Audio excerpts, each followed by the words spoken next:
Kisah dan sejarah di Nusantara dari tokoh terdahulu ternyata sudah menggambarkan apa yang akan terjadi di zaman ini.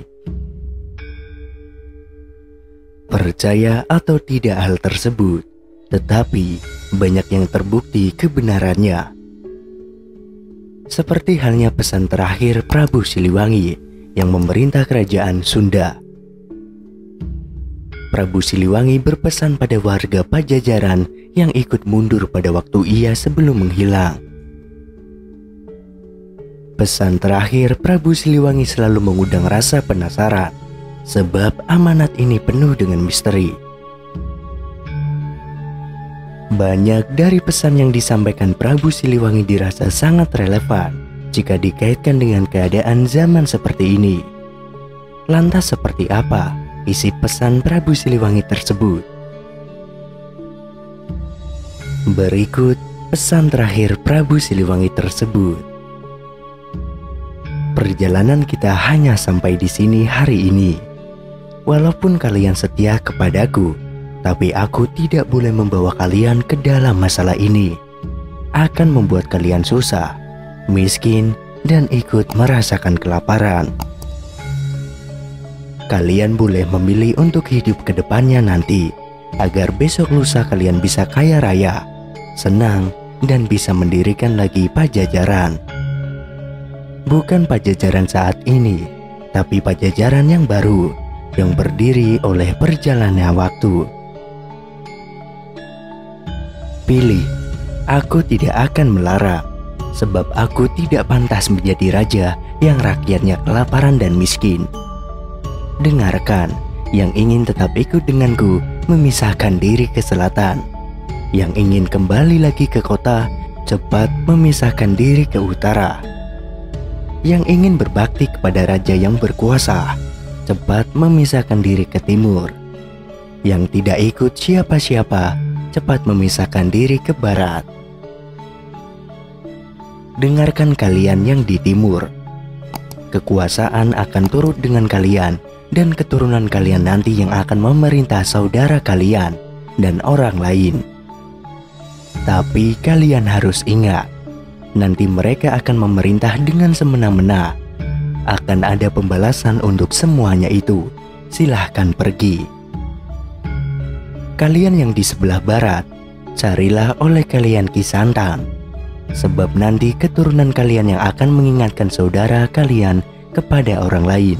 Ke saudara, sedaerah ke saudara yang datang sependirian, dan kamu yang baik hatinya. Suatu saat nanti, apabila tengah malam dari Gunung Halimun terdengar suara minta tolong, itu adalah tanda semua keturunan kalian dipanggil oleh yang mau menikah di Lebak Cawene. Jangan sampai berlebihan, sebab nanti telaga akan banjir. Silahkan pergi, dan jangan menoleh ke belakang. Kalian yang di sebelah utara, dengarkan, kota yang akan kalian datangi tidak akan pernah kalian temui. Hanya padang yang perlu diolah. Keturunan kalian kebanyakan akan menjadi rakyat biasa. Adapun yang menjadi penguasa, tetapi tidak mempunyai kekuasaan, suatu hari nanti akan kedatangan tamu. Banyak tamu dari jauh, tapi tamu yang menyusahkan. Waspadalah. Semua keturunan kalian akan aku kunjungi, tapi hanya pada waktu tertentu dan saat diperlukan. Aku akan datang lagi menolong, membantu yang susah, tapi hanya mereka yang bagus perangainya. Apabila aku datang tak akan terlihat, aku berbicara tak akan terdengar. Memang aku akan datang, tapi hanya untuk mereka yang baik hatinya. Mereka yang mengerti dan satu tujuan, yang mengerti tentang harum sejati, juga mempunyai jalan pikiran lurus, dan juga bagus tingkah lakunya.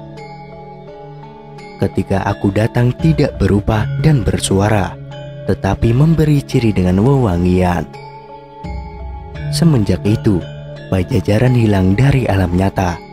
Pajajaran tidak akan meninggalkan jejak selain nama untuk mereka yang berusaha menelusuri. Tapi suatu saat akan ada yang mencoba, supaya yang hilang bisa ditemukan kembali. Tapi bisa saja menelusurinya harus memakai dasar. Bisa saja yang menelusuri banyak yang sok pintar dan sombong. Suatu saat nanti akan banyak hal yang ditemui. Sebagian akan banyak dilarang oleh pemimpin pengganti. Ada yang berani terus menelusuri sambil melawan. Melawan sambil tertawa. Dialah anak gembala. Rumahnya di belakang sungai, pintunya setinggi batu dan tertutupi pohon. Handelem dan Hanjuang.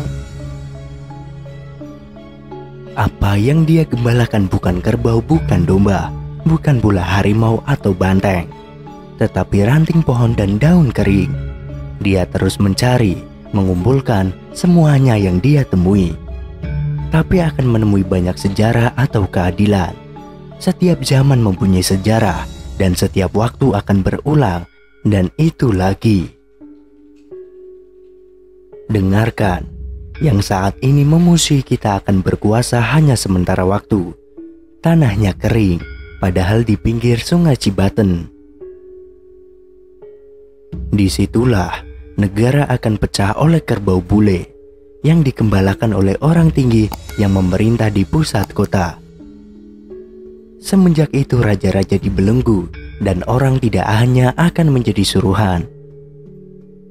Tapi kendali itu tidak terasa sebab semua dipenuhi serba murah.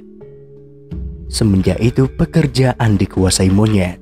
Suatu saat nanti keturunan kita akan sadar. Tapi sadar seperti bangun dari mimpi. Dari yang hilang dulu sehingga banyak yang terbongkar. Tapi banyak yang tertukar sejarahnya. Banyak yang dicuri bahkan dijual. Keturunan kita banyak yang tidak tahu bahwa zaman sudah berganti.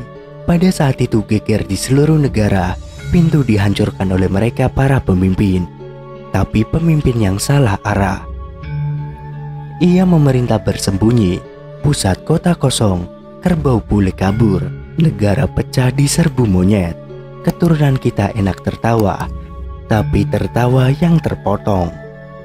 Sebab pasar habis oleh penyakit, sawah, tempat padi, kebun, perempuan hamil oleh penyakit, semuanya diserbu oleh penyakit. Keturunan kita takut segala yang berbau penyakit.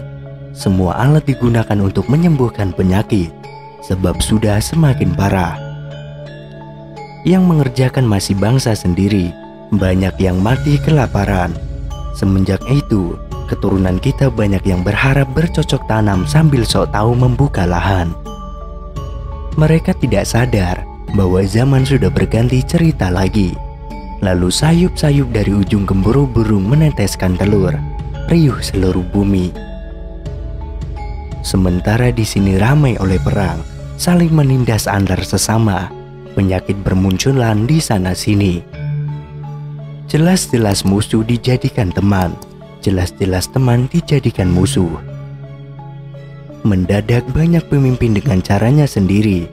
Banyak anak kecil sudah menjadi bapak yang mengamuk tanpa berkuasa, mengamuk tanpa pandang bulu. Setelah gunung gede meletus disusul 7 gunung ribut, orang sudah memaafkan negara, bersatu kembali Nusa Jaya lagi, sebab berdirinya Ratu Adil. Tapi siapakah Ratu Adil tersebut? Dari mana asalnya sang ratu? Nanti juga kalian akan tahu. Cari oleh pemuda gembala, silakan pergi. Ingat, jangan menoleh ke belakang. Itulah pesan terakhir Prabu Siliwangi. Semoga banyak pesan positif yang bisa kita petik dari pesan beliau.